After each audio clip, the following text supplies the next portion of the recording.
இப்படி ஒரு குடும்பம் கிடைக்க கொடுத்து வச்சிருக்கணும். குழந்தைங்க பிறந்து 3 வயசுக்குள்ள மொட்டை அடிச்சு காது குத்துறது வழக்கம். ஆனா அந்த குழந்தையோட நிலைமையிலிருந்து பார்த்தாதான் அதோட கஷ்டம் தெரியும். நம்மளை சுத்தி இருக்க எல்லாருக்கும் முடி இருக்கு, நமக்கு மட்டும் முடி இல்லையேன்னு எல்லா குழந்தையும் வருத்தப்படும். ஆனா அதை எல்லாத்தையும் கடந்து போய் இந்த மொட்டை அடிக்கிறது அப்படின்றது எல்லாருடைய வீட்லயும் ஒரு சடங்கா இருக்கு. அந்த வகையில் குஜராத் மாநிலத்தை சேர்ந்த ஒரு சின்ன கிராமத்தில் குழந்தை ஃபீல் பண்ணிடக்கூடாது அப்படின்றதுக்காக ஒட்டுமொத்த குடும்பமே மொட்டை அடிச்சிருக்காங்க.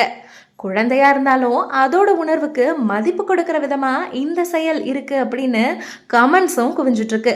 குடும்பமா சேர்ந்து அந்த குழந்தைக்காக மொட்டை அடிச்சு அதை கொண்டாடிட்டும் இருக்காங்க. இந்த வீடியோ இப்போ சோஷியல் மீடியாவில் வைரல் ஆகிட்டு இருக்கு. இதை பற்றி நீங்கள் என்ன நினைக்கிறீங்கன்னு கமெண்ட்ல சொல்லுங்கள். இது போன்ற இன்ட்ரெஸ்டிங்கான வீடியோக்களை தொடர்ந்து பார்க்க ஸ்க்ரீன் டிஎன் சேனலை ஃபாலோ பண்ணுங்கள்.